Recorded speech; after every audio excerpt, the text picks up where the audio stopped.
Good morning viewers. 15th May മാർക്കറ്റിൽ ഇന്ന് Tata Motors, Adani port, Tata steel, tech Mahindra, Asian paint ഇതൊക്കെയാണ് ഇന്ന് ടോപ്പിൽ ഞാൻ കാണുന്നത്.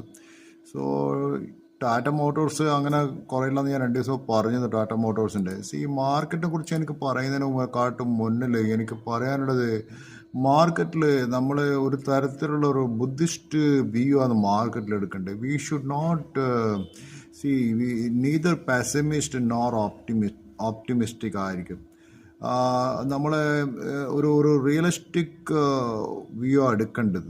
സംടൈംസ് എന്ന് വെച്ചാൽ ലൈഫിൽ നമ്മൾ വിചാരിക്കും life is always happy, happy feeling, happy condition in life, but it is not permanent, not everlasting. It changes sooner or later. When it changes, it produces pain, suffering, and unhappiness. അത് മാർക്കറ്റിലുള്ളൊരു പ്രശ്നമാണ്. Sometimes നിങ്ങൾ ഇട്ട പ്രൈസിൽ വരില്ല. Sometimes മാർക്കറ്റിൽ നിങ്ങൾക്ക് close ചെയ്യുന്ന ലോസിൽ close ചെയ്യേണ്ടി വരും. ഇതൊക്കെയാണ് അതിൻ്റെ ഒരു വലിയൊരു പ്രശ്നങ്ങൾ. സോ അത് ഞാൻ പലപ്പോഴും ആലോചിക്കുമ്പോഴായിരിക്കും ഈ ബുദ്ധൻ തന്നെ ദർ ആർ 4 നോബിൾ ട്രൂത്ത്. അത് ഒന്ന് പറയുന്ന എന്താ വെച്ചാൽ, life according to Buddha is nothing but suffering and pain ആണ്. അതുപോലെ തന്നെയാണ് ഈ നമ്മുടെ ഈ ട്രേഡിങ് ഒരു തരത്തിലുള്ള ഒരു സഫറിങ് ആൻഡ് പെയിൻ ആണ്. If you sit in the morning and the whole day you look at the screen and you do the trading, but sometimes it gives most of the days it is unhappy, but only very few days it give you some thought of happiness. So this ഞാൻ പലപ്പോഴും വിചാരിക്കേണ്ട ഒരു ബുദ്ധൻ പറഞ്ഞ പോലെ it is suffering and pain തന്നെയാണ്. കാരണം ഇത് 4 നോബിൾ ട്രൂത്ത് പറയുന്നത് ഈ സോറോ ദുഃഖമാണ്. എന്താ പറയുക, അതാണ് അതിൻ്റെ ഒരു വലിയൊരു ഇത്.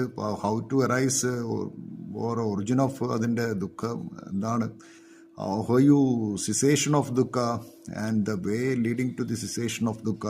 ഇതൊക്കെയാണ് ഈ 4 നോബിൾ ട്രൂത്ത് ബുദ്ധിസ്റ്റ് പറയുന്നത്. സോ അതുപോലെ തന്നെ ഒരു വ്യൂ നമ്മൾ മാർക്കറ്റിലുണ്ടെങ്കിൽ we should not be over expectation മാർക്കറ്റിൽ പാടില്ല. അതുപോലെ നമ്മുടെ ജീവിതത്തിലും over expectation I don't think it is a right way.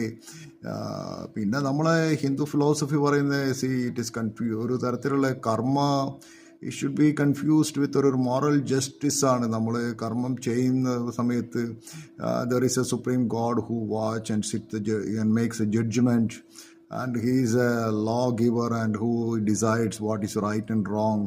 So ഇതാണ് കർമ്മ തിയറി എന്ന് പറയുന്നത്. So it's a cause and effect ആയിട്ട് എനിക്ക് തോന്നുന്നത്. But there is a difference between these 2 views. ഇത് എൻ്റെ ഒരു പേഴ്സണൽ വ്യൂ ആണ്. So anyway